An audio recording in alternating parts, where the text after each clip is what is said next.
नमस्कार। Case study के question number 2 में आप सबका बहुत-बहुत स्वागत है। मैं हूँ आपका एडुकेटर बीके सिंह और आप देख रहे हैं मैथ्स पढ़ो चैनल। केस स्टडी का ऑलरेडी मैं एक क्वेश्चन डाल चुका हूँ। यहाँ हमारे पास दूसरा क्वेश्चन है। सबसे पहले इस क्वेश्चन के लिए जो मैं क्रेडिट है वो दिल्ली टीचर फोरम और मिस्टर मैथ्यू को देना चाहूँगा क्योंकि वहीं से मुझे यह प्रश्न मिला है। बाकी बहुत सारे प्रश्न मेरे पास केस स्टडी के आ चुके हैं, तो आने वाले टाइम में आप लोगों को ढेरों सारे जो वीडियोज़ हैं केस स्टडी के ऊपर मिलने लगेंगे। और जैसा कि आप सबको पता है कि 2021 में जो आपका पेपर होगा उसमें आपके जो 4 प्रश्न होंगे वो केस स्टडी से होंगे। तो आप समझ लीजिए कि केस स्टडी का एक बहुत मेजर वेटेज है और 4 प्रश्न मतलब कि 4 इंटू 4 मल्टीप्लाई करेंगे तो 16 मार्क्स आपके केस स्टडी पे है और टोटल 80 मार्क्स का आपका मैक्सिमम मार्क्स होगा, यानी कि 20% जो क्वेश्चंस आपके केस स्टडी पे होने वाले हैं। बहुत सारे बच्चे अभी उसको लाइटली ले रहे हैं, बहुत सारे टीचर्स भी लाइटली ले रहे हैं, लेकिन केस स्टडी बहुत एक मेजर पार्ट है और आने वाले टाइम में एक बात याद रखिएगा, बोर्ड के पेपर में आप एरर ज़्यादा यहीं पे करने का चांस है, क्योंकि इसके पहले जितने भी आप क्वेश्चंस तैयार कर रहे हो सारे के सारे ट्रेडिशनल क्वेश्चंस हैं, उसमें कहीं भी मुश्किलें आपको नहीं आएगी अगर आपने ठीक तरीके से तैयारी करा होगा। तो मेजर जो प्रॉब्लम है केस स्टडी में ही आने वाला है। तो आइए केस स्टडी का क्वेश्चन नंबर 2 जो अरिथमेटिक प्रोग्रेशन का क्वेश्चन है आज हम डिस्कस करते हैं। और आने वाले टाइम में ढेरों सारे क्वेश्चंस मेरे पास ऑलरेडी आ चुके हैं, मैंने बनाया भी है। तो वो सारे क्वेश्चंस केस स्टडी का आपके पास मैं लाने वाला हूँ, तो चैनल के साथ बने रहिए और अपने दोस्तों को के साथ और अपने जितने भी अपने नेबर्स हैं, सबके साथ इस चैनल के बारे में सबको शेयर कीजिए। आइए स्टार्ट करते हैं क्वेश्चन नंबर 2।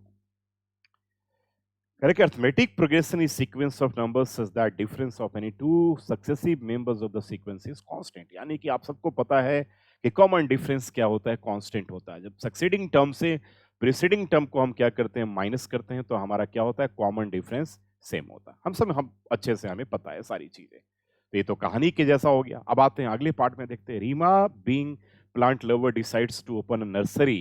ठीक है, प्लांट लवर है और decides open a nursery and she bought few plants with pots। ठीक है, पॉट के साथ कुछ प्लांट्स उसने खरीदे और she wants to place pots in such a way that number of pots in first row is 3। पहले रो में 3, सेकेंड रो में 5 और उसके बाद थर्ड रो में 7। यानी कि यह देखने के बाद तो क्लियर पता चल गया कि भाई हमारे पास एपी मिल गया है। ठीक है, दैट मीन्स कि एपी मिला है और यह एपी क्या है, 3 है, 5 है और क्या है, 7 है।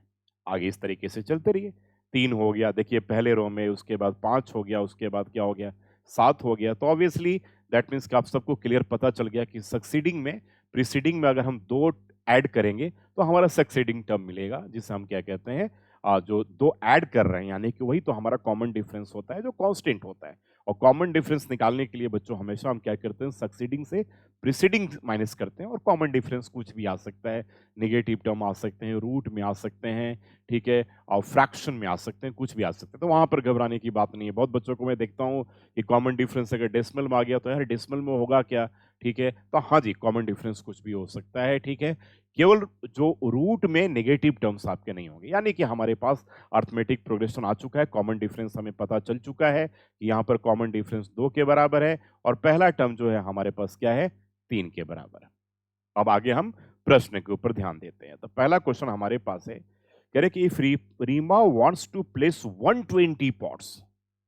अब जरा देखो ध्यान से, कह रहे कि टोटल 120 पॉट्स को ओ प्लेन गमले को ओ क्या करना चाहती है, प्लेस करना चाहती है, टोटल 120 गमले को। अब देखिए जरा ध्यान से, 120 गमले को, ठीक है, in total, then the total number of rows formed in this arrangement क्या होगा। अब देखिए आपके पास टोटल गमले जो हैं वो 120 है, तो कह रहे कि टोटल नंबर ऑफ आपके पास क्या होगा, रोज क्या होंगे। ठीक है, तो अब हमें जरा इसको चेक करना है कि टोटल सम ऑफ टोटल जो नंबर्स है दैट इक्वल्स टू 120 है ना, 120 है कि नहीं। तो यानी कि अब जरा ध्यान दो, टोटल गमले 120 है, एक बात याद रखिएगा, यहां पर कभी भी nth वाले में कंफ्यूजन नहीं होना चाहिए। टोटल जो गमला है वो 120 है भाई, उसी को रो में आप पॉट्स को रखना चाहती है। तो हमारे पास टोटल जो उसका सम है गमलों का वो क्या 120 है। ये तो बात क्लियर हो गया। तो यानी कि मेरे प्यारे बच्चों n/2 and 2a plus n minus 1d जो है वो 120 के बराबर है। कोई दिक्कत तो नहीं है यहाँ पर। अब हमें n फाइंड करना है, n/2, और a का जो मान है, a का जो वैल्यू है क्या है, 3 के बराबर है। तो यानी कि 2 इंटू 3 हो गया और यहाँ पर n-1 और जो d जो है कांस्टेंट टर्म यानी कि कॉमन डिफरेंस, उसका मान जो है 2 के बराबर है। तो यहाँ पर 2 आ गया एंड दिस इक्वल्स टू क्या आ गया, 120 के बराबर आ गया। अब यहाँ पर n/2 आ गया और 6 हो गया एंड 2n-2 हो गया, दैट इक्वल्स टू 120 के बराबर आ गया। अब n/2 और यहाँ पे 2n, 6 से 2 गया तो पॉजिटिव 4 बचेगा और 120 के बराबर आ जाएगा। यानी कि 2n+4 जो आएगा मेरे बच्चों 120 इंटू 2 आएगा। यहाँ भी आप क्या करोगे, n कर दोगे। ठीक है, अब देखो जरा ध्यान से, तो ये आ गया 2n² प्लस 4n और इक्वल्स टू क्या हो गया, 240 हो गया। ठीक है, अब 240 को इधर अगर हम लेकर के आ जाएं तो 2n² plus 4n minus 240 equals to 0 हो गया। 2 को हम कॉमन ले लेंगे तो n² और प्लस 2n एंड माइनस 120 जो होगा 0 के बराबर हो जाएगा। ठीक है, अब हम 2 को अगर इधर हटा दें, 2 को इधर हटा दें तो यानी कि हमारे पास n² and plus 2n and minus 120 बराबर 0 के बराबर आ गया। अब इसके क्या करेंगे, मिडिल टर्म को हम स्प्लिट कर देंगे। तो n² और प्लस क्या होगा 12n और माइनस क्या होगा 2n और माइनस 120 बराबर 0 हो गया। 12 से 2 माइनस करोगे, सॉरी 12 से 10 माइनस करोगे, 12 से जब 10 माइनस करोगे तो आपके पास 2 आएगा, मल्टीप्लाई करोगे तो नेगेटिव 120 आएगा। तो n और यहाँ पर n प्लस क्या हो गया 12 आ गया माइनस 10 और यहाँ भी n प्लस 12 आ गया, दैट इक्वल्स टू 0 और n माइनस 10 आ गया और यहाँ पर n प्लस 12 आ गया। यानी कि n के दो वैल्यूज होंगे, एक तो n जो है पॉजिटिव 10 होगा और एक n जो है नेगेटिव 12 होगा। तो नेगेटिव 12 n हमेशा प्राकृतिक संख्या यानी कि नेचुरल नंबर होता है, तो n कभी भी नेगेटिव नहीं हो सकता, कभी भी फ्रैक्शन में नहीं हो सकता, कभी भी डेसिमल में नहीं हो सकता। यानी कि टोटल, अब देख लो हमारे पास, ठीक है, तो वही कह रहा है कि then total number of rows formed in this arrangement क्या होगा, याद रखना 10 होगा। दैट मीन्स कि वो राइट ऑप्शन जो है यहाँ पर 2 होगा। तो इसका आंसर 2 हो गया। देखा आपने, तो इस तरीके से अगर आप इस क्वेश्चन को आपने कर लिया तो आपके मार्क्स प्रॉपर तरीके से मिल जाएंगे। तो मुश्किल कुछ नहीं होता है, थोड़ा सा यहाँ पर स्टोरी को पढ़ना है और पढ़ने के बाद केस को पढ़ना है, जिसे हम केस स्टडी कहते हैं, और जो आप फटाफट देते रहना। कह रहा how many pots are placed in last row, कह रहा है कि कितने, अब टोटल नंबर ऑफ रो आपके पास क्या हो गए, 10 हो जाएंगे। तो वही तो कह रहा है यहाँ पे, क्वेश्चन को जरा ध्यान से पढ़िए। Then total number of rows formed in this arrangement is, जो होगा वो 10 होगा। तो एक पहला रो, दूसरा रो, तीसरा रो, चौथा, पांचवा, छठा, सातवां, आठवां, नौवां और 10वां। ठीक है, टोटल नंबर ऑफ जो रो होंगे आपके कितने हो जाएंगे, और 10 हो जाएंगे, 10 रोज हो जाएंगे। तो चलिए जी, तो अब आगे हम आते हैं, करके how many pots are placed in last row. तो लास्ट रो मतलब कि जो 10वें रो में कितना, हम ए 10 जो होगा वो ए प्लस क्या होगा 9d के बराबर होगा। तो ए आपके पास क्या आ रहा था, एक बार हम चेक करें। ए हमारे पास जो है वो 3 है, तो ए का मान हमारे पास 3 है और 9 और डी का मान 2 है। यानी कि 3 + 9 2 = 18, 18 2 20 और 1 21, यानी कि 21 आ गया। तो इसका आंसर बड़े प्यार से हमने निकाल लिया। तो कहीं कोई मुश्किल नहीं है, जब 10 रो है, पहला, दूसरा, तीसरा, चौथा, पांचवा, तो कह रहे कि 10वें रो में, ठीक है, 10वें रो में कितने आपके टोटल जो होंगे वो, ठीक है, हाउ मेनी पॉट्स, कितने पॉट्स होंगे 10वें रो में। तो 10वें रो में जो टोटल पॉट्स होंगे वो 21 पॉट्स होंगे, याद रखना है, 21 गमले होंगे 10वें रो में। ठीक है, आप इस तरीके से भी करते चले तो 3, पहले रो में 3 है, दूसरे रो में 5 है, तीसरे रो में 7 है, चौथे रो में 9 है, ऐसे भी करते चलेंगे तो आप यहाँ तक पहुँच सकते हैं कि ठीक है कि टोटल आपके पास कितने होंगे। समझ में आ गया बात, बिल्कुल क्लियर है। Now we are coming to the next part, कह रहा है कि find the difference in the number of pots in 8th row. देखिए जहां भी टीएच आ गया ना, तो मतलब कि nth टर्म की बात कहा जा रहा है। जहां भी थर्ड आ गया तो nth टर्म की बात कह रहा है।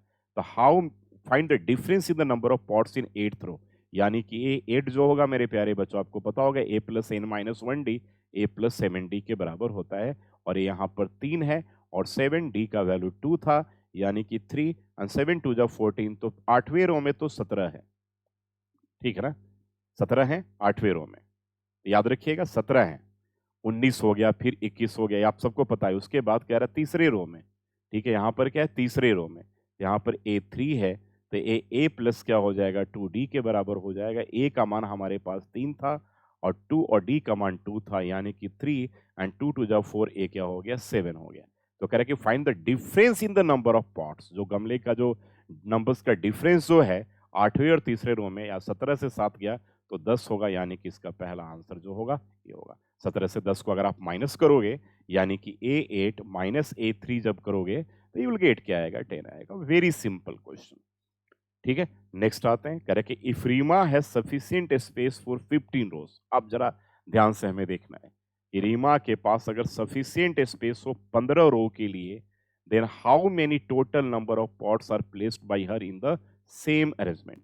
अगर टोटल 15 रो के लिए उसके पास गमले हो, 15 रो के लिए इस तरीके से हो, ठीक है, तब 15वीं रो में कितने पॉट्स को प्लेस कर सकती है। दैट मीन्स कि ए 15 होगा। Very simple, and that equals to a plus क्या होगा 14 डी के बराबर होगा। और ए का मान याद रखिएगा 3 है एंड 14, और डी का जो है वो क्या है 8। एक second, how many total number of pots are placed in, ठीक है, हाँ, कह रहे कि विरिमा है सफिशिएंट स्पेस फॉर 15 रोज। अच्छा जी, कह रहे कि पूरा सफिशिएंट स्पेस है 15 रो के लिए, ठीक है, पूरा सफिशिएंट स्पेस है 15 रो के लिए। तो how many total number of pots, यहाँ पे जरा ध्यान देना है, ये नहीं कह रहा है कि 15वीं रो में, ठीक है, how many total number of pots are placed by her with the same arrangement. That means कि यहाँ पर आपको S15 फाइंड करना है।